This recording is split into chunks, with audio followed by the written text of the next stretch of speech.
All right, guys, welcome back to the podcast. Today, sitting down with me is Coach Yanule. I hope I said that right again. 100%, Coach Steve. Right on. He's the offensive coordinator at Saint Xavier University, and I just talked to his offensive line coach the night before, too. So I'm getting back to back Saint You're Xavier a lucky University. man. You're a lucky man, Coach Steve.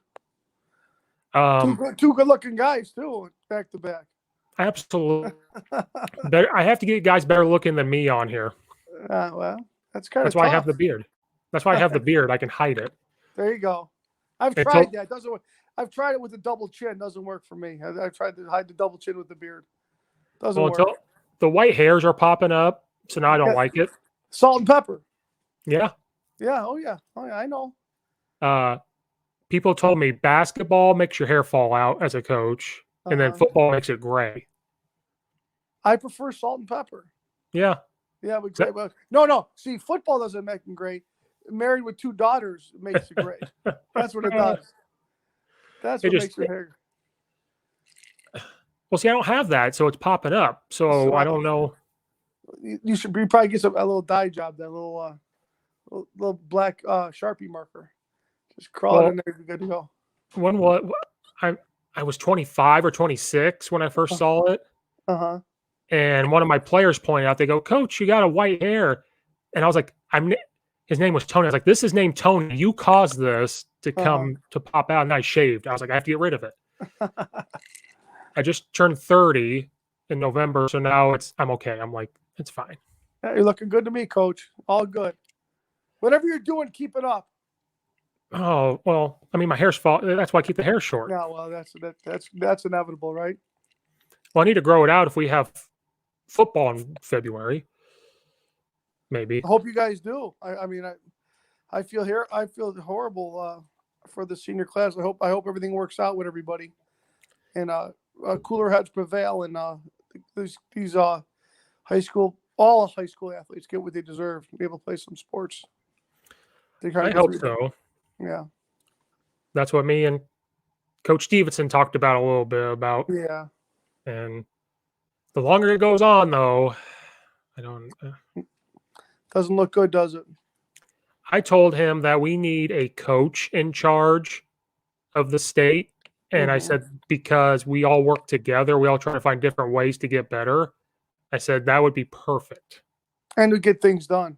So I said, can we just get Nick Saban to move up here and take control? We'd get it done. And coaches seem to have a situation where if there is a problem or an issue, let's get together, let's solve it. And when that's solved, we move on to the next issue. Right. Like we would have called Indiana and Ohio and Iowa and said, how'd you guys prevail? How did you get it done? It wouldn't be my way or the highway, but that's as political as I get. Yeah. There's nothing we can do. I have my quarterback coach who's been with me for 18 years. He always said, you know what? Don't sweat the blank S word you can't control. And it's truth. You can only control what you can control. And other stuff, the more you worry about it, the more headaches you'll have. We can't control it. You can wish and hope for the best, but nobody cares what we think, unfortunately. Yeah, I know nothing. I'm a nobody coach. What do I know? Yeah, I don't know. I feel the same way. So how long have you been at Saint Xavier University? Oh, I came over with FEM in 99. We've been here since January of 99. We've been over there. Wow. So it's been a long run. Yeah, I embarrassed myself last night. For some reason, I said, "Oh yeah, it's Division III, right?" And he goes, "No, we're NAIA." And I was like, "Oh, I'm an idiot. Why did I think that?" And he's like, "You probably saw us play Whitewater on Google when you looked at it, and that's probably why." Yeah, last year, yeah. And I was like, "Oh, I'm an idiot." Yeah, we've been here since '99. He had a lot of good players. That's what we've had. A lot of good players. That's why we've been successful. I'll tell you that. It ain't the coaching. It's the players. Oh, you can take a little bit of credit since you've been there. Yeah, but you gotta have the people. All the people say, "Oh, this coach does this coach does that," but and there's a lot of great coaches out there, but you better have the players, or otherwise it ain't gonna happen for you, and that's a fact. And I believe it starts with quarterback. O-line and quarterback from an offensive point of view. You got the O-line, you can do whatever you want. Want to run the ball, pass the ball. But you got to have that signal caller. In our offense, he better be able to think on his feet very, very quickly and make decisions very rapidly. That's true. Yeah. So have you always coached college, or did you start coaching in high school before you I coached started high to school college? football for one day. One day? I left. I graduated from St. Francis in Joliet in '94. I was a student assistant in '94, and then in '95 I went to my alma mater, Notre Dame High School on the north side, and I coached for one day, and I was working with the centers, and I said, "Oh my God, how am I going to do this?" I was happy to coach. I got home that night. My dad told me I got a call from our offensive coordinator, Jim Boyder, great guy. He was Joliet Catholic and way back when, and St. Francis and Manuka. And Jim said our old line coach was here for a couple days, and he decided to go back. We got a position for you. So I think I lived in the dorms that year. I lived with Jake. I think I lived with Jake Thormeyer. I can't remember. I think I lived with Jake that year, across the street.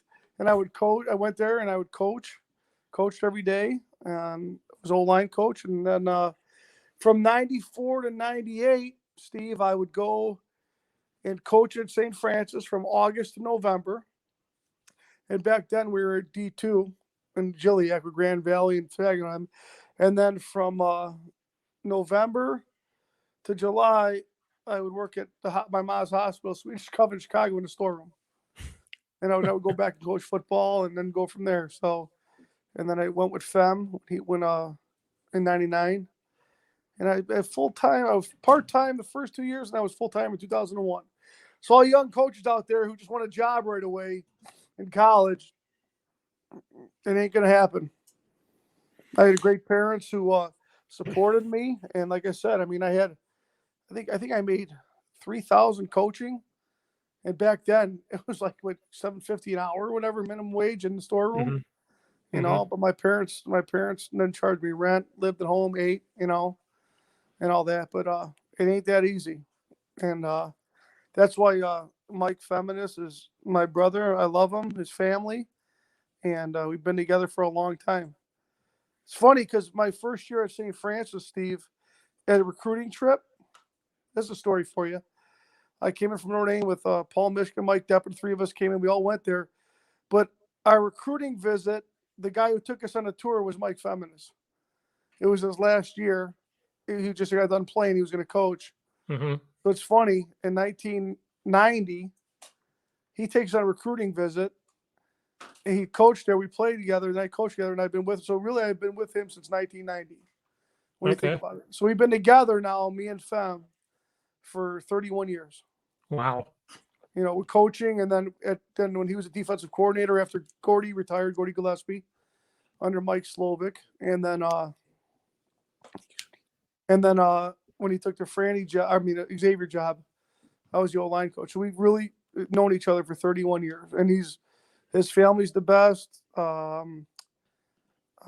His wife's the best. His entire feminist family's the best, and it's family. The Yanles and feminists, they're just family, one of a kind, good people.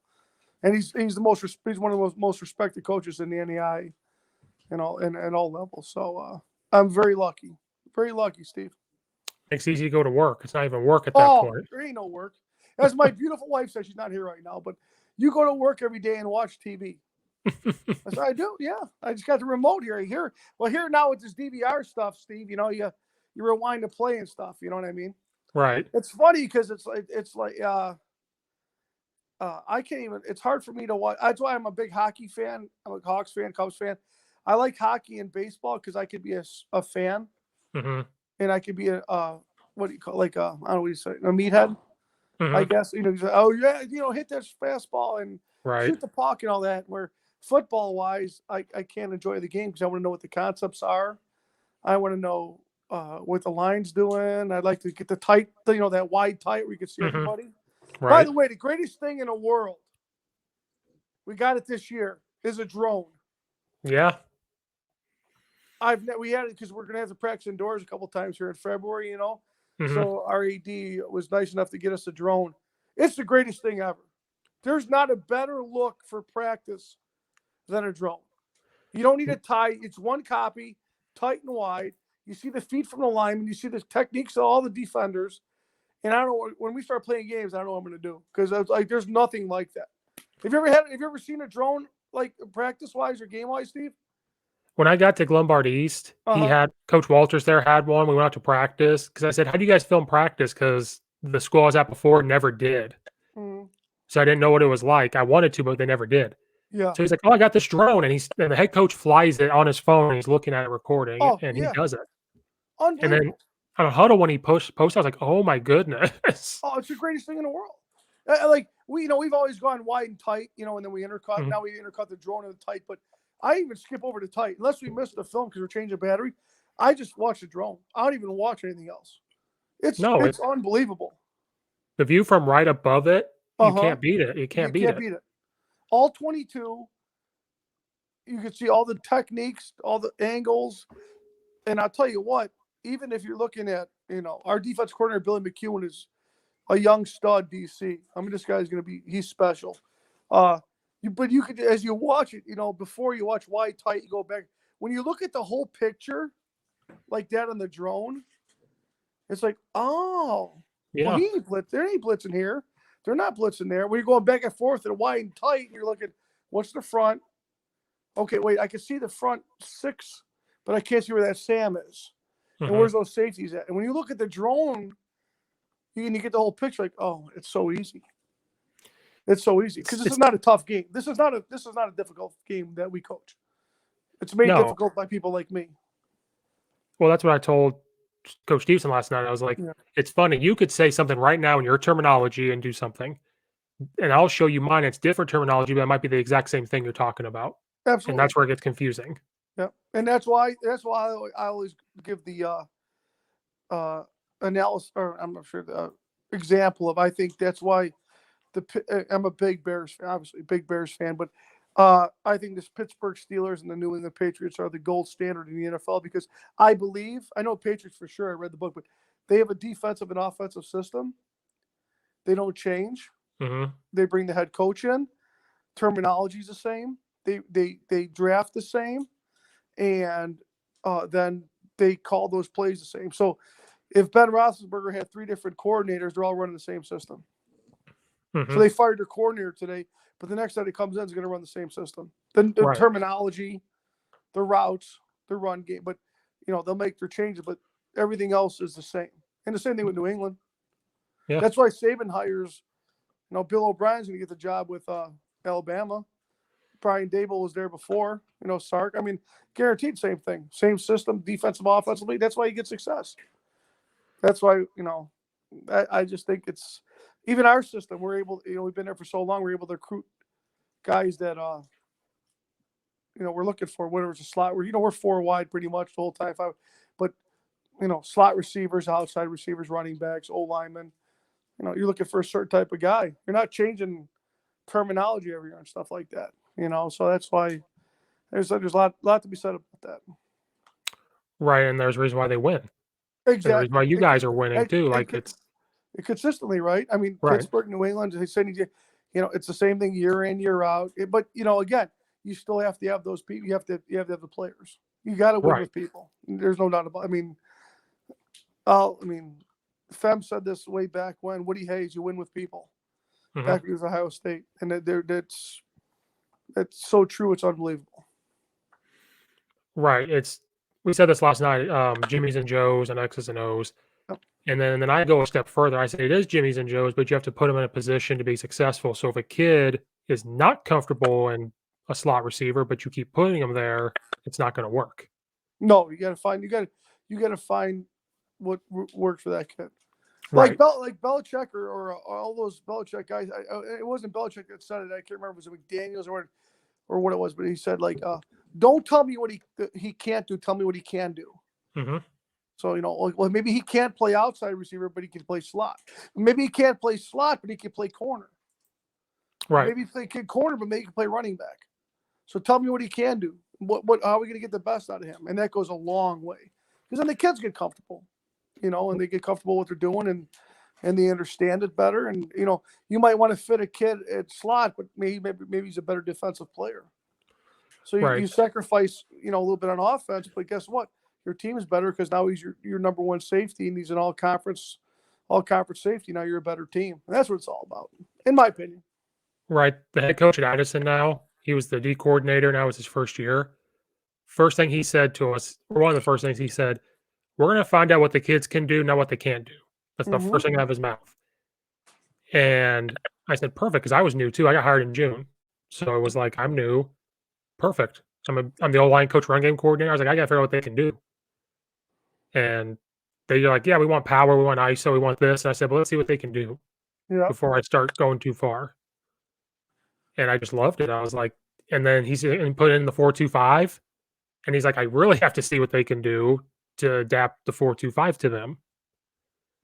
And with COVID, you have to be simple. Like, we don't have time. We have no time. Like, we're supposed to start February 15th. So if we start practice, like, we have no time. And you can hit the ground running. Yeah, hit the ground running. It's like Belichick and all them. When a guy comes in, it's already set up. Like, it's simple enough to where it's like, this is what we do. And that's what we want to do. We want to get to that point. And hopefully we can, but I like hearing 4 wide and 5 wide out of you. I love the spread offense. I love it's hearing great that stuff. Yeah. Because I've had some coaches on here, and I get on some coaches' podcasts. They're triple option and wing T, which is fine. It's fantastic. But I get a lot of crap. Oh, spread Steve is here, or the spread guy's here. I get a lot of crap, a lot of it. We'll bring him on here, and we'll talk him out of it. Is spread Steve? What's wrong with being spread? I don't know. I told him I love it because when I played power I option when I was in high school, I coached in it, and that's all I knew. And then when I kept researching and moving on, I was like, I kind of like the spread stuff. It was like the forbidden fruit because I was in high school. You're under center. It's like the forbidden fruit. And then I said, oh, look at all the stuff you can do out of it. I was like, oh, you can run option out of this? Perfect. Oh, you can run power out of this? Perfect. And I felt like it always. But here's my question for you. And this is, I always talk when I talk to, I got a lot of high school coaches, friends, and stuff like that. And I have a definition now. When you and I get in Twitter wars, I don't even know why I go down the Twitter rabbit hole with some of these coaches. It gets me so I get mad at myself. Now, when you say spread, what's your definition of spread? Well, it's funny you bring that up because about a month ago, I had a Coach McPherson. He has his YouTube channel, Coach Mac. I probably watched him. Okay, but go ahead. We brought that up. I said something about it. And he goes, Steve, let's define spread. Yeah. And I said, okay. In my world, you have like guys off the line of scrimmage. You're wide and everything like that. And he goes, okay. What if you're still in shotgun and you have your 11 personnel and you have an H-back or a hand down tight end? Is that still considered spread? Okay. And I said, I guess technically because the quarterback's in the gun. He goes, but what if you're in the gun, you bring in 2 tight ends and H-back and you're running the pistol wing T? That's still quote unquote spread because according to under center guy, because we're talking about under center guys talking about this. Okay. And he's like, under center guys will tell you you're still, to them, that should still be spread, right? And I was like, oh. Okay. So he's like, so how do you describe your guys' offense? I said, well, I would always just say, we're a spread power run team. We're spreading you out to run the ball. And he goes, maybe you should describe it and don't say spread anymore because we don't have a good definition anymore. You might as well just say we're a big gap scheme with some RPOs. And that made my brain start to go because growing up, and I've been coaching 12 years, when you hear, in my mind, when you hear spread, I'm like, oh, you're spreading them out like Mike Leach stuff. You're alwaalways 3x1, 2x2, or 5. And that's spread. And then some people will ask you, well, then what happens when you bring a hand down tight end? Is that still spread? And I was like, well, no, it's not. So it's funny you brought that up because he brought that up, and now my wheels start turning. I'm like, oh, now you got me thinking. Yeah, because I've gotten. Here's an example. I don't know what coach it was, but here, I'm going to give you my definition of spread. Now, listen, I'm a small college coach. I don't care what people think anymore. I've been doing this for 20 some years. I don't care. I think all coaches have their own definitions of stuff, and nobody's wrong. When people ask me spread, I need 4 wide receivers and 1 back. Mm-hmm. To me, that's spread. As soon as you add a tight end in there, to me, you're tight end single back. Right. That's my definition. So if you're tight end single back, to me, you're not spread. You're tight end single back because the concepts in the run game change. Mm-hmm. You can run all the air raid pass stuff, big air raid guy, whatever you want. The pass stuff could stay the same. To me, where spread comes in is the run game. As soon as you want a tight end a tight end, whether it's H, inline, I'm not talking about a tight end that you could have who's the guy with the Chiefs, Steve, or Kelsey? Yeah, a guy, or not, yeah, or whoever it is. A guy who could play inline tight end, right, H-back, fullback, and slot, and you could be spread. To me, then you're multiple. Mm-hmm. I mean, 4 wide receivers, a running back, and a quarterback, or 5 wide receivers. That's spread to me. Mm-hmm. If you're a tight end, where you're in line, or he's this here, that's single back tight end. If you have a tight end or a fullback who could go everywhere, now you're multiple. Right. Position, personnel groupings. That's the whole thing. To me, if you're spread, you have 1 personnel grouping, it's spread. Right. If you have more than 1 personnel grouping, you're multiple. If you have a tight end and you're going 3-by-1 spread, 3-by-1 no tight end, 3-by-1 wing, 2-by-2 no. Then you're single back tight end. You're multiple. You're multiple. Right. If you're tight end every position, if you're like Peyton Manning in the heyday with the Colts, Dallas Clark very rarely, if ever, went out and spread. Mm-hmm. They had Wayne. They had help me out. Harrison. Yeah. They had Stokely, and they had Dallas Clark. So they had 11 personnel, tight end spread. And they ran all the same concepts every week. Right. And then once in a while, Stokely would come out and they bring another tight end in and they run outside zone and play action. But that's all they did. To me, that's tight end, single back tight end. And not even multiple because it was 3-by-1 tight end, 2-by-2 tight end, and that's all they did. And Harrison and Reggie Wayne never moved. I think Wayne was on the left side and Harrison was on the right side, never moved. And I met with Tom Moore way back when they had Jim McAnally had a thing in Indiana. This is years ago, and it was back in his thinking went back to Raymond Berry with the Colts. Probably I think it would have been Don Shula. Mm-hmm. I mean Johnny Unitas, Raymond Berry only played the left side, and so every day Peyton Manning threw to the left, he threw to Reggie Wayne. He ran this route, this concept, this conversion, and every time. And when he threw to the right, it was Marvin Harrison. This time, this side, and they never moved. And they got great at it. But they were single back. They were single back tight end. Then you got multiple. That's my depth. So when I hear spread, Steve, I think 4 wide. Formation wise, you want to go double wing. Tight 2 over here, 2-by-2, 3-by-1. No back. You can motion like Ferris State does and all that, but there's 4 wide receivers on the field. That's my definition of it. And that's why I get upset when I'm not upset. I don't know what I'd say, but like I remember one guy talking about on Twitter, North Carolina, who's the OC there? Great coach, man. Great coach. What's his name? He did great stuff at Sam Houston State, then he was at Ole Miss. Yeah. Phil Longo. Yeah. Phil Longo. And I don't know Phil. I've watched his videos. He's a superb, absolute marvelous coach. And they're like, you're spread. I go, he's not spread. That's tight end. They run the ball. They run counter tray and all that, which is great. You run counter tray out of the spread, but they run a tight end with it, which changes the whole essence of your run game. It's not the pass game; it's the run game. So if you want to be balanced and spread, you better have a dual threat quarterback. I mean, last year we had Alex Martinez from Lawrence, and St. Ambrose played a single high. We threw the ball 66 times. We couldn't run the ball because we don't have a quarterback who could run. Mm-hmm. They played it, throw the ball 66. Now we're trying to get away from that, but that to me that's spread. You know what I'm saying? And everybody has their own definition, Steve. Right. You know, it could be right, wrong, or indifferent. Nobody's wrong. Nobody's wrong. You could disagree and argue, but that's just my opinion on it. That's all. I just think once you had a tight end, you say, well, if you go, you know, that's different. And then as soon as you move that tight end around, now you're multiple. And I think that's the NFL. You know, that's probably Alabama. Guys who have good players. You know. Right. But that's just my thought on it. It's a lot of times under center coaches that say that. So, like, if I say I'm an 11 personnel and I have a wing or a tight end, they say, well, you're still spread because he's in shotgun. That's their whole thinking. Nah, see, I'm going to disagree.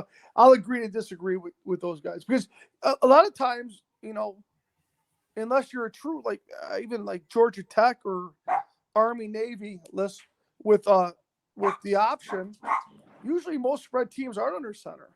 Mm-hmm. You know, I mean, I would never define shotgun or under center as spread or multiple. To me, it's a personnel thing. Mm-hmm. So that's new actually for me to make that argument and say, you know, if you're under center, you're this, but as soon as you're in gun, you're in spread. I would disagree with that. Not saying it's wrong again, Steve. I would disagree with that. To me, it's based on personnel grouping and probably maybe formation. I'd say probably formations personnel grouping, but under center, I mean, Hawaii back in the day, probably. I mean, before Mouse Davis and them, they were under center and they were running the run and shoot. Mm-hmm. You know, so that. I mean, so it's like, okay, well, what's that then? Is that now pro style? You know, I don't know. Yeah, but that was long. I mean, but that back then, you know, late '80s, right, early '90s, Houston and Warren Moon and all those guys. That was probably, you know, that was groundbreaking stuff. So, you know, call it what you want, but to me, under center, under gun, I don't. To me personally, I don't define it like that. But you know, some people might, which is fine. But it's funny when they bring. It's not a lot of people, but you'll see it once in a while. And when they bring that argument up, I kind of want to bring up the point of, but what is then the pistol wing T all of a sudden or the shotgun wing T? Is that spread to you guys because he's in gun? No, it's wing T. I'm like, but he's 5 yards behind the ball. Yeah. But then they say, no, it's wing T. It's wing T concepts. It's a wing backs. And I was like, well, in your world, that's spread then because he's in gun. Oh, it's wing T. And then they have no argument. Oh, they come up with something else. Then they just go, oh, spread is soft. That's the first thing they'll go to is spread teams are soft. And I'm like, I've heard that. Yeah, oh, yeah. Uh-huh. They go straight to Mike Leach. And then I'm like, Mike Leach and them ain't soft. Yeah.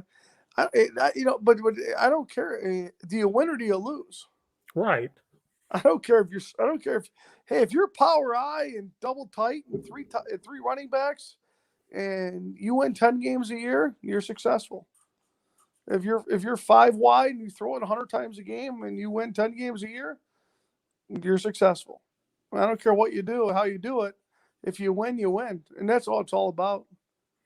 Well, then I brought this up. They talk about air raid teams being soft. And I'm like, are you trying to tell me that kids in Division I in Mississippi State are soft? There's a reason why they're there. They're not soft. Like, they put stuff up on Twitter, you know, making fun of wide receivers blocking, and I just have to look at it. And then the moment, like when Washington State lost to Air Force last year, I think, when Mike Leach was in the bowl game, I couldn't look at social media because all I heard was triple option this, triple option that. It's better than this, better than that. And in my mind, I'm like, why can't we just help each other and learn from each other? Like, if the OC looks at me and says, I want to learn how to run this, I'm going to go find a running offense. Yeah, no, I agree. It's, you know, it's so much preference, Steve. It's like, okay, what do you want to run? What don't you want to run? Just because I've learned, I mean, just because you're a power guy or a ISO guy or a zone guy, it doesn't mean you're a spread guy. You do what you want to do. You know what I mean? It doesn't make you soft or doesn't make you bad. If you win, you win. Who cares exactly what you're doing? You know what I'm saying? Right. That's why I try to stay off of all of that. I used to do it. And I mean, social media it'll drive you nuts because you get an argument with one guy who thinks that, like you said, well, you're soft because you throw the ball. Yeah, but we win 9 games a year. Right. That's all that matters. And you know what? My quarterback coach was John D'Ambrosio, was a Hall of Famer at Bremen High School.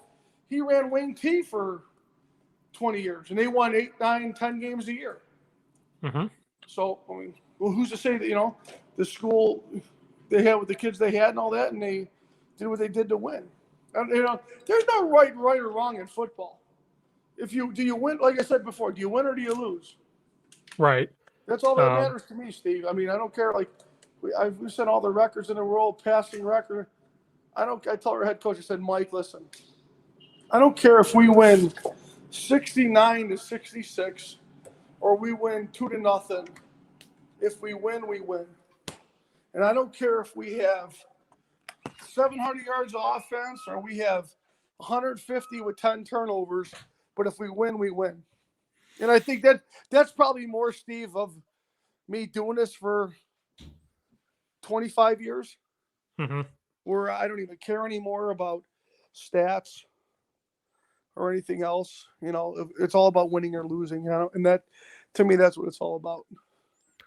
Well, then I talk for high school coaches. They say when you run the spread in high school, you have to have these amazing athletes to do it. Okay. Which I guess there is some truth to that. Like, but then that's where I come back and say, well, then I'm not going to put a slow kid out there that's not going to be successful. We're going to figure it out. Yeah.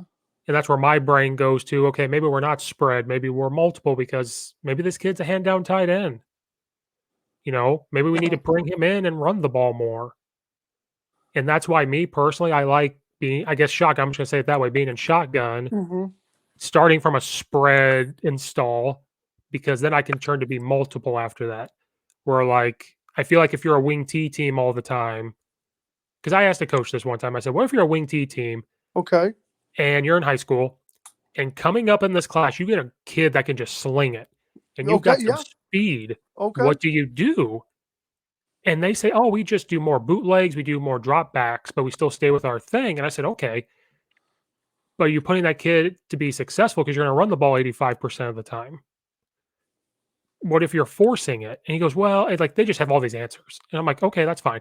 I would rather start out in a spread or whatever. And then if I get those kids, I'm already prepared for it. If I don't necessarily get a kid that can sling it, but I've got some big boys up front that can run the ball, I can adjust it without changing on terminology. I could just say, oh, this is what it is now, or add another gap. That's why I like it. Well, I would go back again now. If you might have just said this, I would go back to what we talked about before. I've coached in high school one day, so you're basically talking to somebody who should probably just shut his mouth, because I've never had to deal with what high school coaches have to deal with, and teach all day. And my wife's a teacher, so I teach all day, 5 classes, get ready for a game, filming players, all levels of football. I would go back to like to your point, if you come in and you're a spread coach, like formation wise, 2x2, 3x1, right, and you have a running quarterback, well then you adapt. You're a passing quarterback. But what I would try to do, and again, I'm probably talking out of my ass. I don't know if that's bad language for your podcast. No, that's okay. I would try to run a system the best I could and go from there. But I guess it depends. Like you said, Coach D at Bremen, they were double winged forever, and that's what they did. They were successful. But they put players in positions to make that because they probably didn't have a lot of good quarterbacks. You know? So it's easy for me to say because we recruit to our system. So it's easy for me to say that, Steve. But I would hit a system, go from there. I mean, like you said, if you have a double wing or wing T and you have a throwing quarterback, I would mix the wing T and I would spread receivers out and do mesh concepts and stuff like that, or the dad concepts. I mean, I don't know. I don't want to say what we're doing right now because people might listen.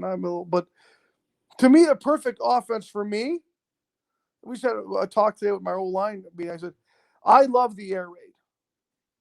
All right. So I love the air raid concepts. I love concepts from when Manning was with the Colts, what they done with the Patriots.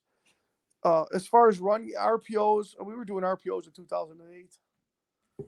Bubble and all that, 2009 with Cropper and stuff. So we've been doing RPOs for 12 years. To me, the best offense is air raid, throwing a ball, being spread, and then triple option. Mm-hmm. Whether it's zone read, veer, counter, whatever. I think those are the best. If you could get to that point, I think that's the most devastating offense you get. Because you got air raid concepts that not a lot of people run, and then you got option football, which is very, very difficult for people to defend in 1 week. And you put them both together, I think that's the perfect offense. Is it utopia? Probably. The closest thing I think is Rick Stewart. He has the pistol wing T stuff, but he's now meshed it with air raid concepts and RPOs. Mm-hmm. So he's pistol. He has the wing T runs, but he's got RPOs off of those wing T runs. So linemen learn nothing new. It's buck sweep or whatever. That's what they do. He's got RPOs behind it. And I'm like, that's deadly. Yeah. Now it's high school. So I'm like, can you do that all the time? Yeah. Now in college, you might be able to get away with it. But like, that's deadly. The other thing too that I'm now I don't know if fed up's the right word, but the RPO thing's got to stop. I mean, the RPOs. I mean, there's play action passes up there that people think are RPOs. You know what I mean? Everything's not an RPO, right? I mean, a lot of it's we call it pros, PROs. It's pass run options. Mm-hmm. But it's not. It's not. Everything's RPO. I mean, you got third level, 3-level RPOs, third level RPOs. You got second level RPOs, and then you get that. Well, that's all you got. You can't have an RPO and have read a defensive end. That's not an RPO.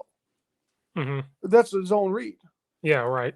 So the RPO thing, and I'll argue this forever because we've been doing it forever. I've tried to run RPOs, and then RPOs, if you're spread, are even more difficult because, especially, believe me, I've been there. You play single high, 6 in a box, your RPOs are dead. They're dead. There's no such thing as RPO. Third level RPOs, you better, if you want to be a great RPO team, you probably need to be multiple. Mm-hmm. Tight end, move people around formation wise. You're going to be RPO the safety, you're going to RPO linebacker, all that stuff. I mean, it's just to be spread, like I'm talking about 3x1, 2x2 RPOs. It's going to be back with Dana Holgerson, who I believe is, in my opinion, Dana Holgerson with stick draw back in probably 08, 09 is the RPO person. Rich Rodriguez is a zone read person. Mm-hmm. That's just my belief. I mean, people can argue and have more information, but Dana Holgerson to me is the one who introduced stick draw, and it was devastating. And then before that, Rich Rod at Tulane with his own read. But the RPO third level, even when we went to Baylor was doing RPOs on the third level with RG3 and stuff. That was going back to, that's a long time ago now. Right. Now everybody does it and stuff like that. But yeah, the RPO thing. Last year we threw the ball, I don't know how many times. RPOs, we couldn't even run them anymore because it was like people you couldn't even. It doesn't work anymore because everybody practices them now. So now it's the opposite of it's pass run option, or we're going to run the ball if they blitz, do this, that kind of stuff. But that's just my opinion on that. But I'm all spread and 2, 3 wide or 4 wide, stuff like that. Where with a tight end, RPOs might have some things and moving people and Ole Miss or the Chiefs, they run the raft, which is but it's still like zone read. They're reading the end, they're throwing out to the tight end, or they're reading this and throwing a bubble. So whatever. Everybody has their own little definition, if you will, of what RPO is and stuff like that. Right, and you're seeing a lot of the split zone release where that's all big this year. That's all you're seeing. To me, the split zone release, though, if you're reading, anytime you read an end, for me, in my definition, Steve, that's a zone read. To me, that's not an RPO. I think an RPO, to me, in my definition, A linebacker or a safety. A second level or a third level read, where a first level read to me is just another form of zone read. Right. Triple option, if you will, or double option, whatever you want to call it. Because you need to have all gaps covered, because you don't want that. Because if you call that end as a RPO and that's your RPO, quarterback's gonna get killed every time. Every time with or without the ball. Correct. Like, he's gonna get killed, and so that's no longer an RPO. Now you're trying to tell the quarterback to read the end and that backer sitting behind him, and it's not I've gonna never, work. ever. If any coach out there has figured that one out, please contact me because I'll use it. Because I mean, I don't know how a quarterback, and I've said on the clinics or been on Zooms, and I said, how does a quarterback read a defensive end and an outside linebacker at the same time? How do you read 2 for 1 when you're playing live like that? Right. I can't figure that one out. Because a RPO needs to be one person. What is this one person doing? And that's what you base it off of. And that's kind of why I like the split zone stuff, because you keep the gaps covered. So if you line up with that, I call it twins, but you have that H-back as a sniffer and you run zone, well, now you can still run your RPO. Gaps are covered, and he's just reading one guy. And that's another reason that I think the Baylor stuff, if you have, or that we talked about earlier off the mic or off the camera, was I mean, they ran the ball. They had 6 for 6, 6 for 6, and they would take shots, and it was no matter what, that guy was protected, that quarterback, and he could just let her rip. He could let her rip no matter what. So I think, again, you got to define RPO. Everybody has their own system, though, too. You might define RPO as a disc with a tight end and, the stick switch that the Eagles put in years back. And, I mean, bootlegs, play actions, the whole deal, But I think the biggest thing to me is, like, how do you know? I'm not a big media guy. I mean, the media drives me nuts, but because they think you know everything. But, like, RPO, play action, you don't know. Because unless you know the intricacies of a play action, is he reading the safety and that guy's running that post, what I'm talking about, or that or that search route, if you will. The safety comes out, or he's throwing this, and I just think RPOs have been manipulated a lot, and I don't know how much they really run anymore. I don't know the answer. I watch football as much as I can, but again, sometimes you can't tell if it's an RPO or a play action pass. I try to watch the linemen, but we've gotten to the point, like at East Aurora, where if we call, like, inside zone, what was it, 10? But if we say 110, that tells them, our left tackle is going to lock, and everybody's just kind of jumping like it looks like a zone. Yeah. So it's not even it doesn't look like a pass block, but then after a second, you can figure it out. So I watch the linemen. If they're blocking, trying to get down the field, I'm like, okay, now it's an RPO, I guess, or whatever. If we do that, it's a play action. Like, and then you hear guys on Sunday Night Football like, oh, that was an RPO. And I'm like, watch the linemen. They were pass blocking. Actually, Steve, I think that's a good definition of it, and how to differentiate between the two. Actually, on your part, look at the linemen. Are they stopping? Are they going upfield? And that kind of thing. That's a good point by you. Absolutely. And then some coaches call RPOs, but they tell the quarterback when to throw it. They just kind of want to keep doing it to set it up. Yeah. Then they finally signal of, like, now you're going to throw it, which is good, but sometimes that's dangerous. Yeah. No, because you're guessing what the defense is going to do, and if the defense guesses, if you guess wrong, then you could be in trouble. Right, and then I just talked to a high school coach in Texas. He's RPO big, like everything he does is RPO. And so I said, okay, do you have RPO plays? He goes, no, all of our quick games. So, like, all of our quick game, all I got to do is call inside zone or something. And everything's protected. Like we just said, he doesn't run inside zone where a guy's coming off the edge. He might call inside zone lock or the split zone. Okay. So, like, if he calls stick from the air raid, like what formation would he be in, Steve? So if he was in, let's just say he was in 2x2. Okay. But he calls inside zone lock or something. Is he 2x2 again? 2x2 tight end or 2x2 all 10 wide? Personnel, all wide. Okay. All right. So, like, called stick, everybody knows inside guy runs the stick, vertical, swing, or just that. Okay. He's reading just that linebacker the same way he would read anything else. Okay. If he doesn't like it, he just hands it off. If that guy snaps down, he can throw it. Okay, They do Mike Leach's option. If he's running stick, the running back's running in the flat, so the quarterback's running. Well, that's the only thing he doesn't keep if he runs RPO. So he's trying to get that backer to Mike Leach's option. So that guy's, instead of he turns to run the stick. If he sees the backer go in, he whips it back out. Okay, so what's the running back doing in his offense? He's faking, like he's RPOing him, so the running back could get the ball. So he's reading an outside backer. Right. And it's okay. See, this is why you need chalk talk, because so he's talking about a perfect 41 box with 2 high, cover 2 or cover 4. The ideal defense. It's chalk talk. So the chalk talk defense. Right. And then, like, he said sometimes it works better out of 3-by-1 when he does that. And then he'll get into that, I call it twins, where he gets an H-back in there to try to get the box in. But, like, they could just call RPO out of everything out of their quick game.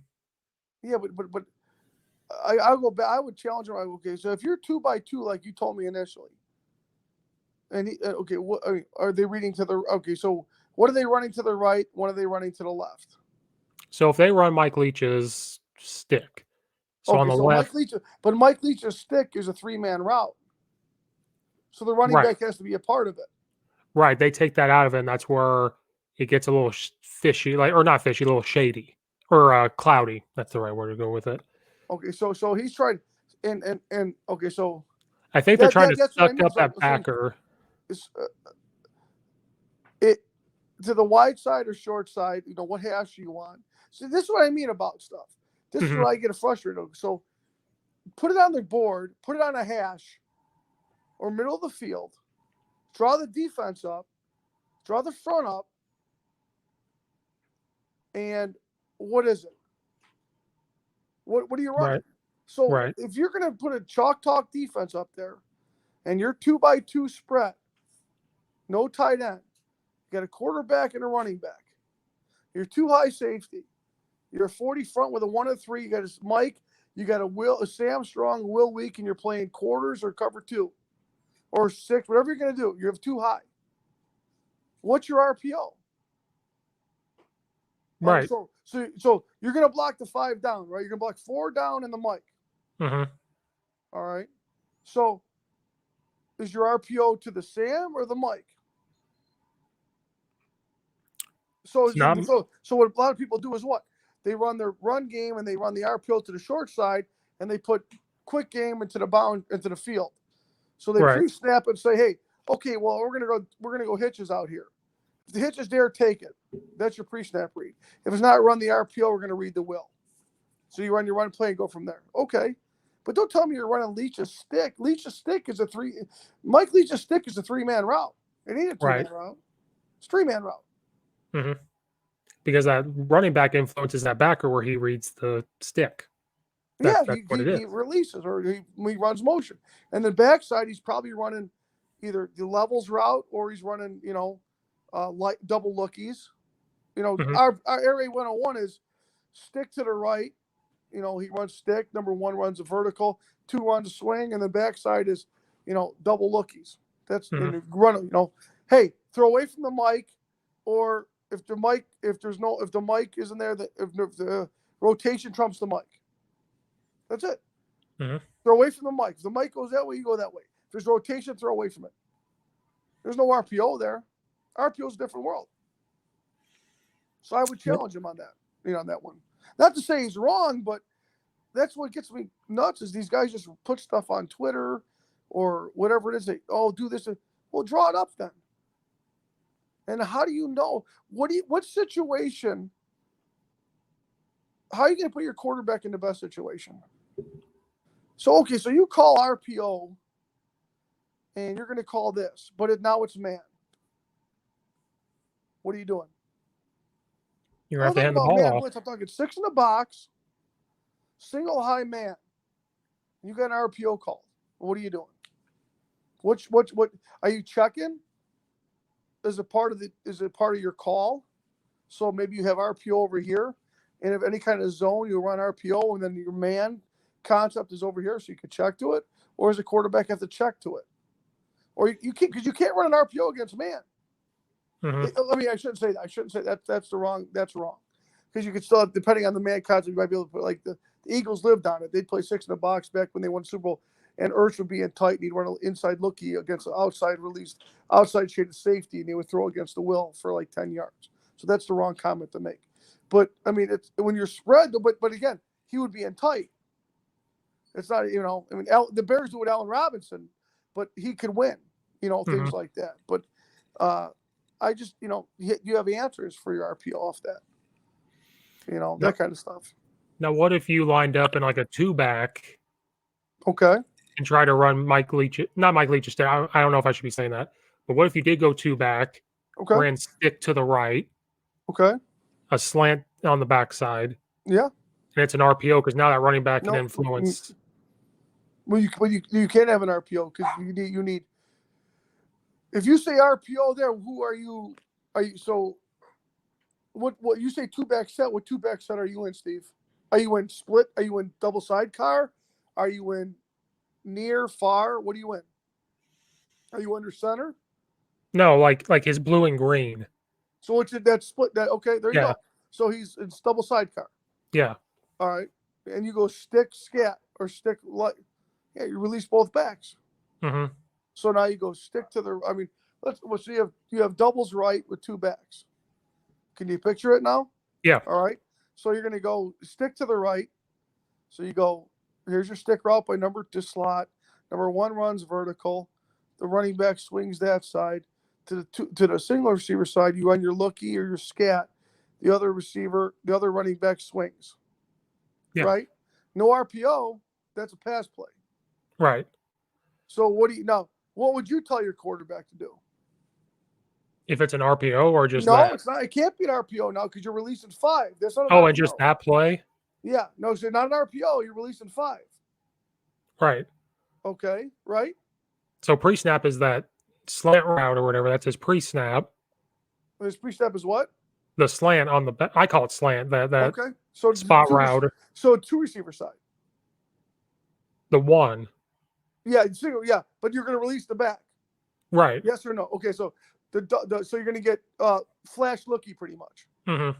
Okay. That'd be his pre-snap. Yep. And then post-snap is exactly how he's taught before. Which is what? Which is if that Will backer, that Mike backer, goes out with that running back, he can throw the stick. If he sits there, he can throw the running back. Okay. That's my stupid world of looking at air raid when I try to look at it. But let me see if this makes sense to you. Because here's how I teach it. And it's not my idea. I've got it from other people. I'll tell you. I'll say this. Let's say we're in a left hash on this. Okay. So everybody listen. We're in a left hash. We're doubles right, single left, double sidecar. We would call that Z stick log scat. That's our verbiage. Okay. Here's what I'm going to tell in that particular concept. I'm telling my quarterback to look at the boundary safety.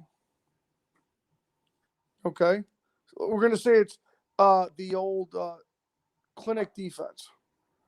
That you know what I mean by that? Every coach at a clinic puts up too high, 40 right. He's going to look at the boundary safety. If the boundary safety on a snap doesn't move, he's going to work the stick. And he's probably not going to throw the outside fade. It ain't going to happen. Right. It's going to be stick to back. Okay. If that safety, if there's 2 high safety, he's working that. If they line up at single high safety before the snap, he's working the lookie to the back. Okay. If there's double safeties, and the team rotates a lot, he's gonna look at the boundary safety. So you're gonna say 2 high, I'm stick. Single high, I'm scat. Any rotation, I work away. That's it. That's it. So what I tell you, I don't want when you said that. What again? This is me talking, Steve. Not right or wrong. I'm not trying to be mean. Mm-hmm. I'm having this conversation right now with my quarterbacks. I have 2 new core. I have a freshman quarterback and a sophomore. So neither one has taken a college snap yet. Mm-hmm. So every day is a learning experience. And, they've looked at linebackers and said, no. For this route, you look there. If he's there, you're here. If you're here, you're there. That's it. And you call your protection. And when you live with it, if you do have to call that guy's hot or that guy's hot. So like you said, the pre-snap, you said you want to look to the lookie, right? If it ain't there. But if they then you're going to go to stick. But then on post-snap, if they rotate to if they rotate to that doubles look, well, you're dead. That route's dead. But it's open back here. See what I'm saying? Right. But that's not an RPO. That's just strictly pass game. Right. I think to me, stick with that. That's quick game to me. Right. Like, because I try to research air raid and I watch people how they draw it up. Yeah. And a lot of times when they say, most of the time in Mike Leach's world, and I could be wrong, it's 2x2, and spread. That's what he runs it out of. 3x1, yeah, 3x, yeah.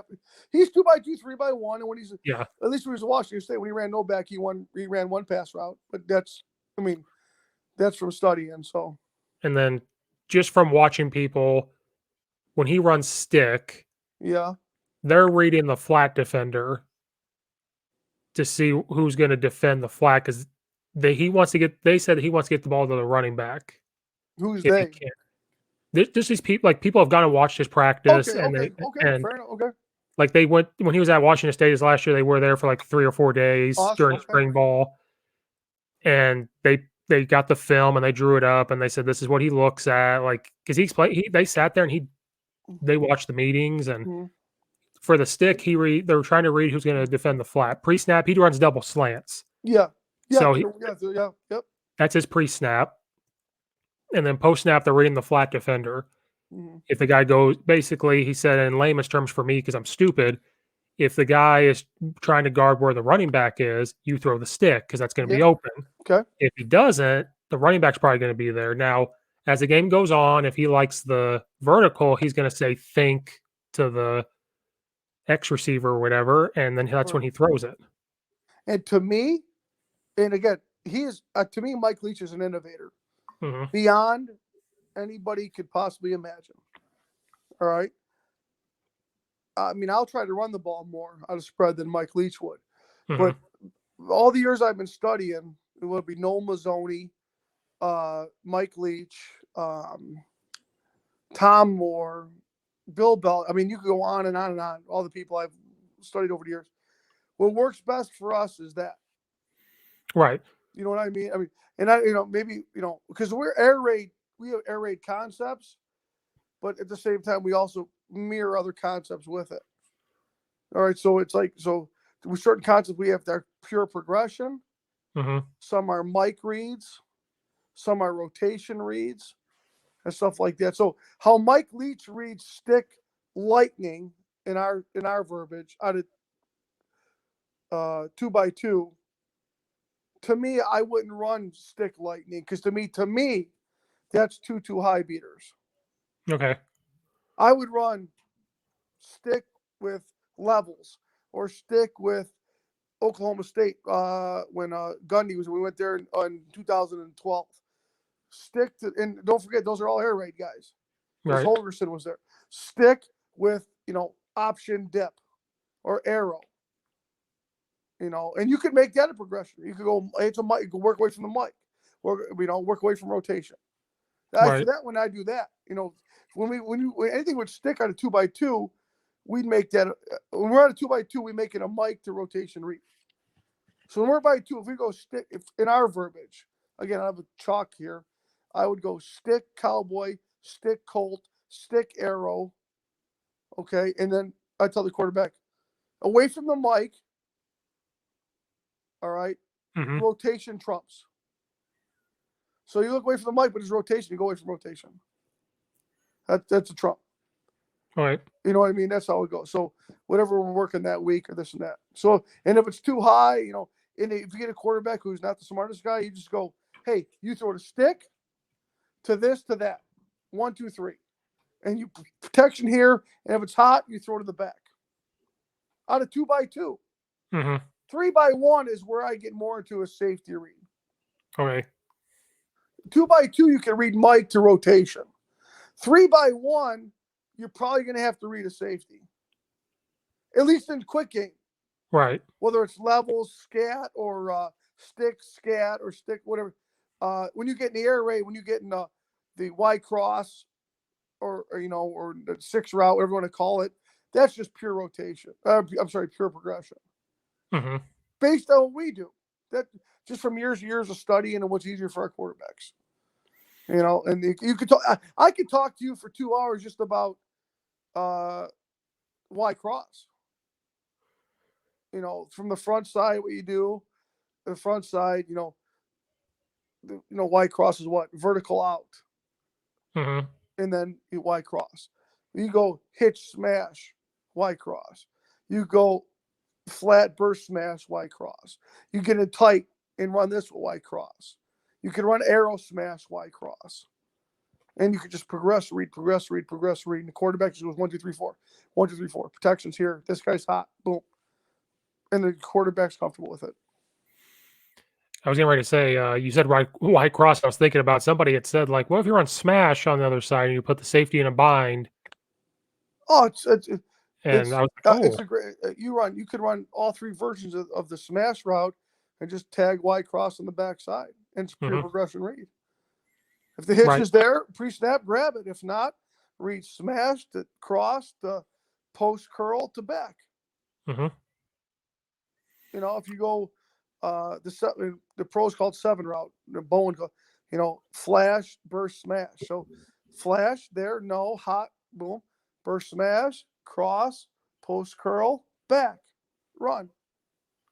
And then you go tight with it. And you go doubles here. Or you put a tight end in, same stuff. Mm-hmm. That's why air raid fits everything. Dud motion with the Y cross. It's never. You could live on Y cross. You could live on Y cross. There's no doubt about it, and that's why I think Leach is so good. You live on Y cross. You watch Ole Miss. I tape every Ole Miss on my TV here, Mississippi State game. He ran mesh 1,000 times this year. Who, Lane Kiffin? Yeah. No. I'm sorry. We're Mississippi State. I'm sorry. Leach. Oh yeah, he's got he ran mesh 1,000,000 times. 1,000,000 times. Yeah. Mesh, Y cross. Then he was doing the quad stuff that the Chiefs were doing. Where the back always goes strong and you run your concepts off that. I mean, you could run Y cross. And the thing is, like, people say, do you run double post? No, I run Y cross. Why do you need double post if you have Y cross? Mm-hmm. Because you always have the Y cross. That's basically a post, right? Right. When we teach our guy, we teach them post curl, right, Steve? Okay. But then when they get good, we'll say post. If your safety runs with the cross, turn it into a post. And now you got grass. Run the grass. Right. How would you describe Saint Xavier's offense? Just find grass. Mm-hmm. That's air raid, find grass. So that guy who runs the post, I don't call post. He just knows. He just reads what he does. They read it. But I have to trust them, though. Right. I'm not saying you because otherwise they'll run up. If these kids will run post every play because they want a touchdown and the curl's wide open. You know what I'm saying? Right. But yeah, you can live in that. You can live in that, and you get everything you need. Why don't you run double post? I don't need to run double post. I run Y cross, and this guy reads it. So why would I waste a guy running a post if you could run a curl or a dip and be wide open in a window? Right. So why run double post just to force it? Right. Why not read what they're doing and do the opposite? Exactly. That takes repetition, and see how they're reading it. I think the greatest route in football, 2-man route, is the 7 route. The flash by number 2, or just a quick bench route. And number 1 runs that burst smash where you go up 5. I mean, in 5, like at an angle, right? Mm-hmm. Up to 15, and you run that smash, right? I think if you get great, and if the right player, you could do that and run that, and that smash could also become a curl. You could run that against any defense. Right. And we try to teach it based on corners. If that corner is dropping with you as you run that first smash, and you peek to your, if you're a little left receiver, you peek to your left, and that corner is bailing with you. What coverages are you getting, Steve? There's 2 coverages you're going to get. If the corner's dropping, what coverage are you going to get? Cover 3. Or what? Or quarters or man. Exactly. Or not man, quarters. Sorry. Yeah, exactly, buddy. 3 and quarters. So if you get the corner dropping to 3 quarters and you run a curl, the cheese is free. Mm-hmm. If you look back and the corner's running with you, it's man. If the corner sits down, it's 2. So you run the smash. Right. I mean, if you get great at it, it's unstoppable. And I've watched the Bears game. I watch Allen run. These guys run. They're like forced to run that 7 route, and you sit there and watch the film or the replay. Like, man, if he just sat down at 15 yards, there's a window of 15 yards with nobody there. Mm-hmm. Huge window. Now you said it. You have to practice the hell out of it and get right. great. But we've been doing this for all the past week, and I tell you what, our guys in the past 7 days have gotten really good at it. But I made a commitment to, we got to be great at it because it could be unstoppable, in my opinion. And correct me if I'm wrong, that's kind of why Mike Leach runs the 6 a lot, because he can read what's going on. Oh, I love it. Yeah, I mean to me, like I just said, what one route could you run? We call it dag, but it's Y cross, and you can live in it because it fits everything. And the funny thing is, basically just a bootleg route. When you break it down, it's mm-hmm. just like bootleg. I'll go here and here, but it's to me, it's the greatest route. It's run at all levels of football, and it's the best route in football. And to me, I've gotten meshed a little bit over the year and a half, stuff like that we do, but we just, if you could get great at Y cross, it's good against any defense. And then you start adding the front side concepts, like the smashes or whatever you want to do. I mean, it could be good against that. It's good against, it's good against everything. And you can play fast then. Because I love to play fast. Mm-hmm. So this fast, here, quarter reps. And then the guys get great at it. Yeah, when I was at Lombard East, our bread and butter was rolling out. Mm-hmm. And we had, if it's 2x2, so we roll out, running backs leading, our outside receiver is running, we called it a bench. He runs the 12 yards and bench to the sideline, then the corner behind it. Yeah. First down every time. Oh, yeah. Because when we rolled out and we could see where if the corner's on his hip, it's man. So we're going to get the bench right because he's going to pause and we're going to come back. If it's cover 2, and he'll read that safety because he can see the drop, he can see where he's going and be able to read what's happening.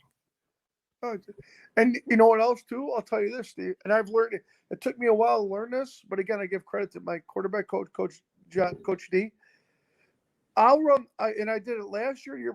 There's times in the game I've run the same play 5, 6, 7 times in a row. Mm-hmm. Because it's like whether it's the you can talk about the RPO thing, but people talk about the gift, no Mazzoni. If they're going to give you a single receiver hitch, throw it 6 out of 6 times, and then run the ball and run that. Right. Call it again. Because I've talked to defensive coordinators like, you know what? We'll let you run that hitch smash concept all day because you're not going to call it 7 times in a row because OCs get impatient. I said, it's a great point. And I said, you know what? I'm going to keep calling it from now on. And then when they adjust, you can only do a couple things. Mm-hmm. So you're going from quarters or 3. Now you're playing 2 or man. So now there's an answer for it. So just keep calling until you stop it. Right. It's no different than triple option football or wing T, right? You run buck sweep in a wing T 10 times in a row, and you get 4 yards each time, you're going to keep running it. I think that's the other thing, too. And that's what pisses me off about Nagy and the Bears. I like Nagy as a coach, but I don't understand. That's why I don't understand NFL football. They probably get paid so much money they have to overthink it. They'll run a play that works in the first quarter, and they won't run it again the whole game. I was like, well, why? I mean, I don't understand that. Why do you have to run 60 different plays or the same play? But I don't get to me, I think football is a very easy game. Sometimes it made difficult by people like me. Or like the Bears do it when they're in the game, then they play the Packers, and when they get down, they're like, "Oh, we got to start calling every play in the playbook." Yeah, well, That's what the Bears like when they were in the game or winning. Well, that also the fact that Mitch is not Mitch is a career backup quarterback. He's not the guy. Not saying he's not a good person. I've heard nothing. We were at the convention last year. We talked to a couple of guys who play with him in North Carolina. He's the greatest guy in the world. I mean, nicest guy, hardest worker. And you never heard anything bad about Mitch Trubisky. I mean, anybody Bears fan who said you heard something bad about Mitch Trubisky, I think you're full of it. I just don't think he has. I don't think he has it. I don't think he can win the game by himself. Doesn't make him a bad person, but that's just my opinion. But again, you know what? I'm not in the quarterback room every day with those guys. I'm not in meetings with them. I don't know what they're asking him to do.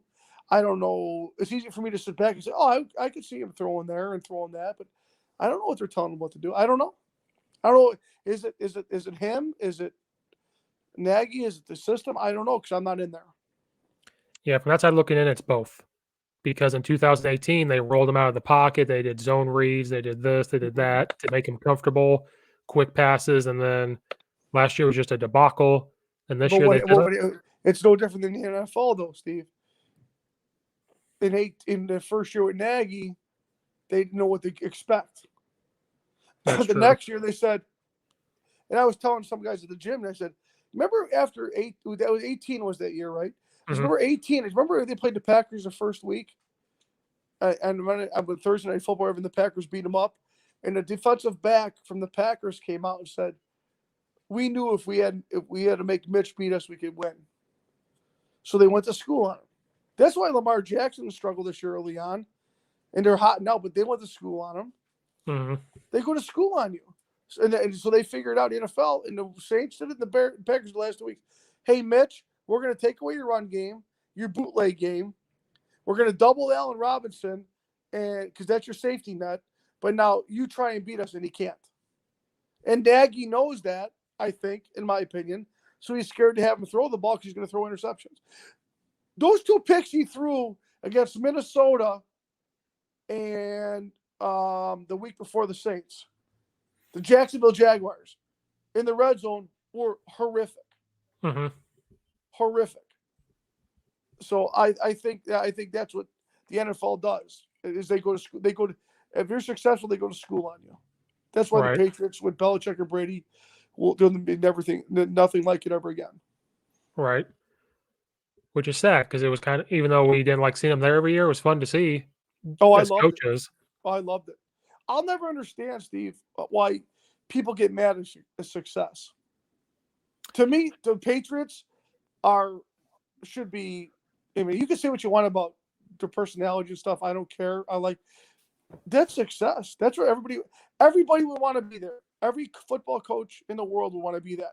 So why are people down on it? Well, they're good all the time. Well, isn't that the goal? Well, then to be good all the time. Well, I mean, don't you want to be good all the time? You want to be great. Why is that bad? Right. Like, I'm a big Nick Saban fan. I'm with big fan.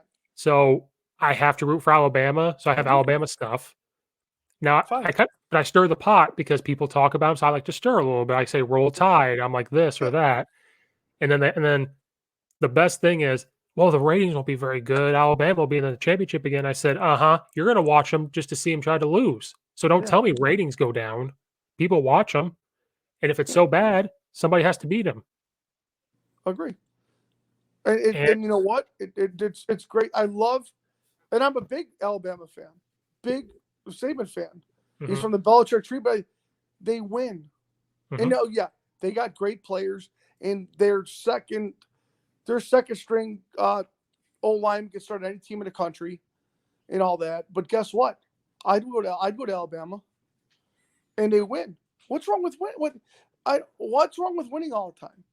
I don't ever understand that. Why people? Well, they win all the time. Well, that's what you're supposed to do, aren't you? That's the goal. Right. Like, give somebody else a chance. Well, they should earn the chance. Like Dabo Swinney, before they got good, what did he say? He said, we have to recruit like Alabama to be as good as Alabama. We have to do Yes. things like – so Nick Saban set the standard. He's like, we have to do that. Then when Nick Saban or Dabo started doing that, guess what happened? They looked like an SEC team. Yeah. And they started to win. Yep. I mean, I'll never understand. I mean, they win too much. What do you mean they win too much? You root for the under.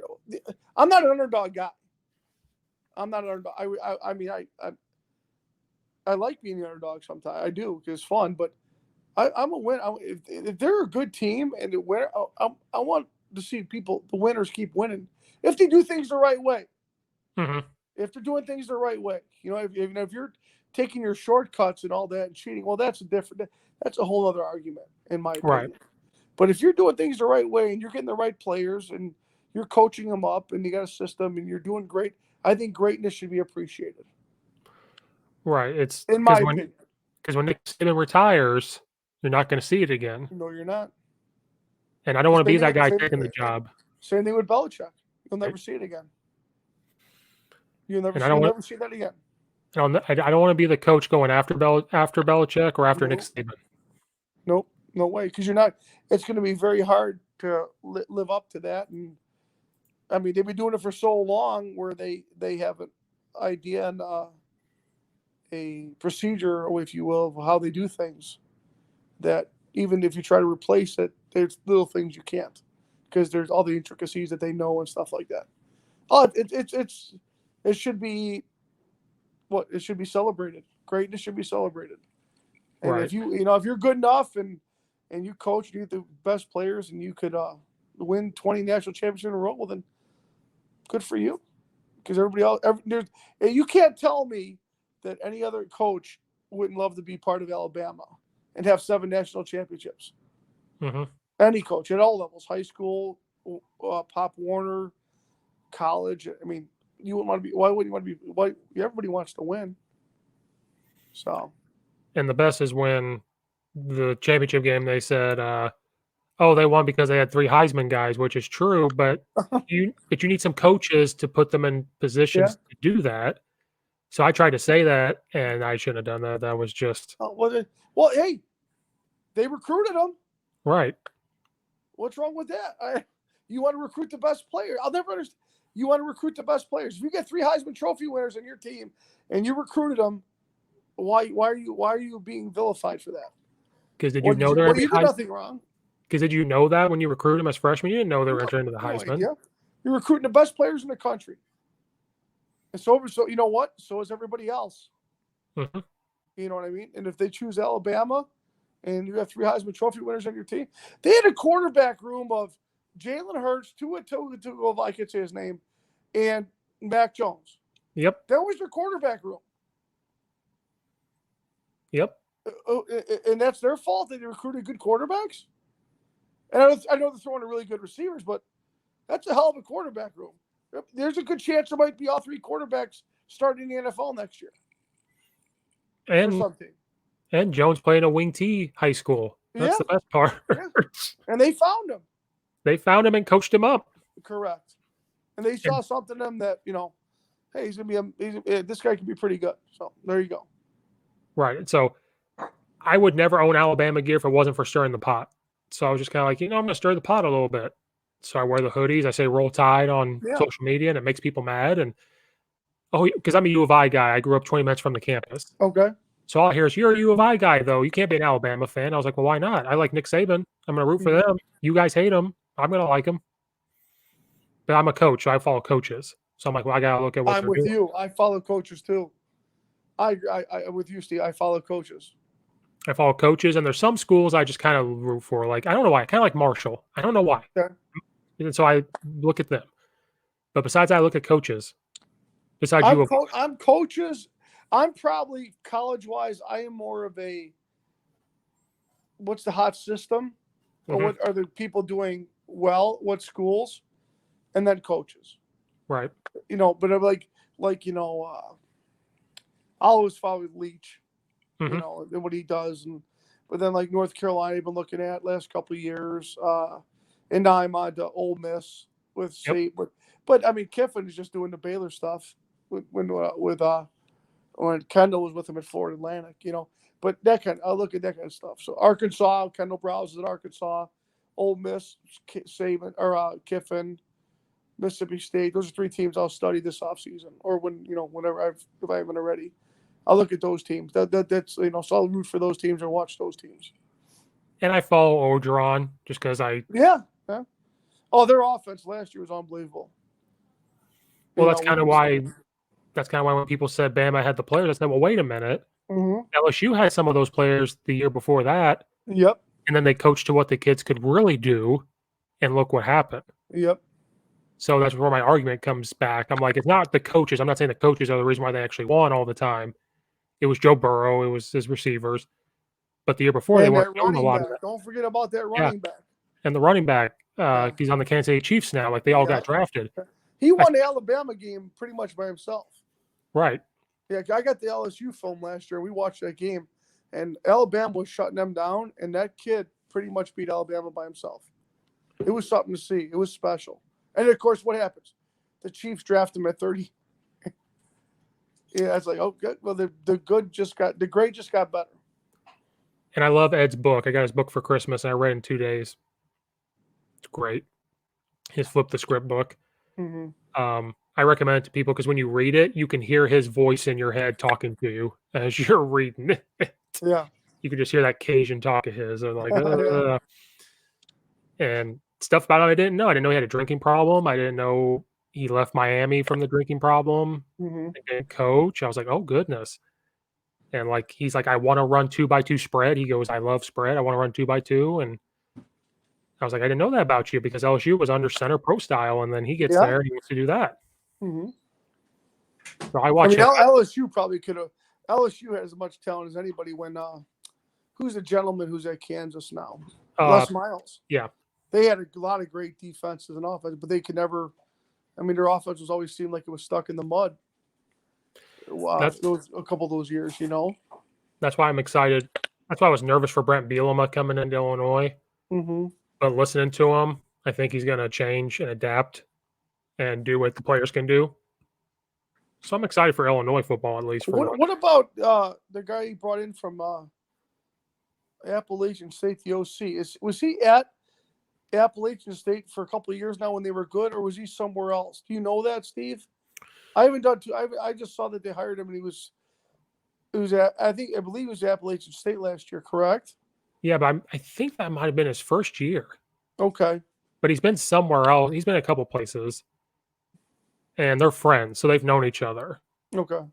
But watching Appalachian State last year, they had a pretty good offense. Oh, absolutely. They've been good offensively for a long time. I mean, a good 5 to 8 years. Mm-hmm. What's that? Please. No, but yeah, they've been good for a good 5 to 8 years. They've been pretty good. So I'm excited for that. They hired Missouri's defensive coordinator. Yeah, I saw that. Yep. This coach's name is Tank, which I think is funny. He was the D-line coach and strength at Army last year. Okay. He's hired a bunch of guys. He's hired some of his old players that were coaching. So we'll see. Lovie Smith was Lovie Smith, but I was like, I'm ready for Brent Bielema now. Yeah. I really thought Jeff Monken was going to go get hired. Army? Yeah. Yeah. Because he's from Joliet and his family's in Peoria. Okay. I know his cousins because the legendary in Charleston coach Bill Monken. He coached at Charleston for years. Mm-hmm. So that's all I heard. Look at what Jeff does at Georgia Southern, and look at what at the time the other one was at Tampa Bay Buccaneers. Like, look what they do. Yeah. They told me to do that, and I'm like, we can't do that. Well, it's funny. We went to Oklahoma State back in 2012. One of the Munkins was the OC, and then he left there. He went to Southern Miss, and then he was with Jacksonville. I don't know where he's at now, but definitely one of the brothers was the OC after Helgerson left. And then I mixed them up, which it wasn't. But he was at Oklahoma State. Then after we were there, he went to Southern Miss. I think he might have been to be the head coach. And then he went from there to the Jaguars as like a quarterback coach or something. And then I don't know where he's at now. There's an OC. It might be the same Monken for Georgia as the OC. It very well could be. I can't keep up. I think it would have been Todd. Would Todd make so Todd Monken? Who's that Army again? Jeff, right? That's Jeff. I think it's Todd Monken. It might have been a cousin or something. I'm pretty sure Todd Monken was the name that when we were at Oklahoma State, he was the OC. Because I can't keep up. There's 2 high school ones that live up here, or 3. There's one's the OC at Bolingbrook High School. He was head coach at York for a while. Okay. That's Bill's son who lives in Charleston. And then he's got a brother that coaches down in another town in Illinois. Then there's like 2 more up here. Like I can't keep up because because who I'm talking about is one side, and then that's that side. Then you got the Jeff side and the one guy you're talking about who's bounced around. Like then there's that side. Yeah, yeah. And I can't keep up with who's who. I know one that Georgia is the OC. Okay. And it might be the same one because he was at Jacksonville. I think he was at the Bills too for a little bit. I'm gonna when we're done, I'm gonna look it up. I'll bet you that's him. And then he was I know he was at Tampa Bay. Somebody was at Tampa Bay for I think that might have been Todd because the guy that we were looking at, he traveled a lot after we saw him. So yeah, I thought Jeff would go to Illinois, but then they said, "Are you ready for that triple option to show up, Steve?" Yeah, why not? As long as they win.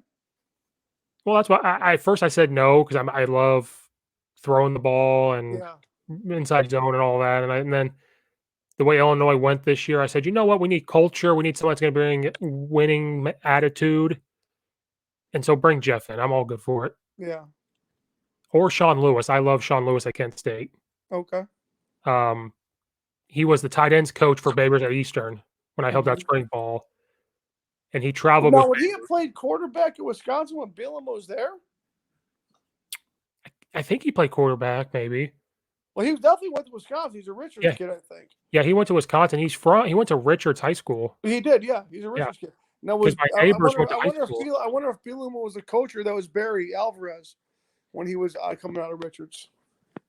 Oh, I don't know. I definitely know it was at Saint Xavier. I definitely know that. That's for sure. So it was, sometime after '99. But I wonder if Bielema. I'm sure Bielema was there because Bielema was there under Alvarez. Yeah, so Bielema would have been his coach. Oh, yeah. Because my neighbor's brother was the same age as Sean, and they all went to Richards. Yeah, he definitely went to Richards. Yes. So he followed them all over, and so when people were talking about Illinois, I said Sean Lewis, and people said who? Mm-hmm. I was like, you don't know? He was the youngest Division I coach at Kent State, and almost beat Illinois the very first game at Kent State. They were at Illinois, and they had to come back and almost win. Mm-hmm. Like I said, he would have been perfect. So then I thought about it before Bielema hired people. I said maybe he'll bring him on as OC because he coached him. But no, it'd be tough to go from head coach to OC, but it would have been a good hire. Well, we'll see what happens. I think so far he seems to be saying the right stuff, and if he follows through and recruits Illinois, I think he can be. They can have a very good program there. Yep, and he's fighting for us to get back to sports too. He's exactly. IHSA, and him and Coach Underwood, the basketball coach, both have had beautiful letters or interviews, whatever they had. I just kind of read it on Twitter, but whatever it is, it's great to see support from them for all the high school kids out there. And Coach and Pat up at Northwestern. Always. Oh, you talk about a class guy. That's number one right there. Oh, I love him. Yeah, good people. Like, great, the best. If he wasn't having to, I'd love him to be the head coach of the Bears, even though I know he'll never leave Northwestern. He wants them to. Why he should? He probably never should. He's done an unbelievable job. I always want to deal with that scrutiny, because as much as they love and as much a great guy is, this media will tear him down if they go 8-8 one year. I think he's like, and don't forget what a great person and coach he is, just because he's 7-9 one year with the Bears, which ain't right. He's a great person. Northwestern has been great to us as far as letting us come watch all the time. Coach Fitzgerald and our head coach have become friends, and I root for them. Our strength coaches both come from Northwestern. Okay. Jamie and Murph, and they're just there's no team I root for more. You talk about coaches and stuff. Mm-hmm. When Northwestern wins, I'm so happy for those guys, and they deserve every bit of it. Coach Fitz and all those guys, they work so hard and everything. And they're great people and a great program. Oh, my youngest daughter is barking right now. It's my favorite dog, my favorite girl in the house. So. No, I'm an Illinois guy, but I root for Northwestern because of Fitzgerald. So. Oh yeah, you have to. Yeah. So. Well, Coach, I took a lot of your time. No, I enjoyed it, Steve. It was great. I really did. We had a good talk, a lot of football, and I'm very honored and thankfully asked me to come on. I really appreciate it. I really do. And I'm sorry I sound like an idiot during your football talks, but oh no, I just get on my soapbox and go from there. But thanks for listening. I have a beautiful wife and two daughters, beautiful daughters, and my beautiful dog. So when I'm home, usually I'm not allowed to talk football. So and if I could be on a podcast with you, Steve, and a great podcast and talk football for an hour and a half or so, I'm not complaining. Yeah, this is therapy for me because I haven't had sports to coach. Yeah. So this is therapy. Yeah. And I haven't charged anybody yet. Maybe I need to. So, well, I appreciate it again, Steve. I really do. Yep. Thank you so much. Guys out there, stay safe, wear your mask so we can get back to football. And we'll see you guys next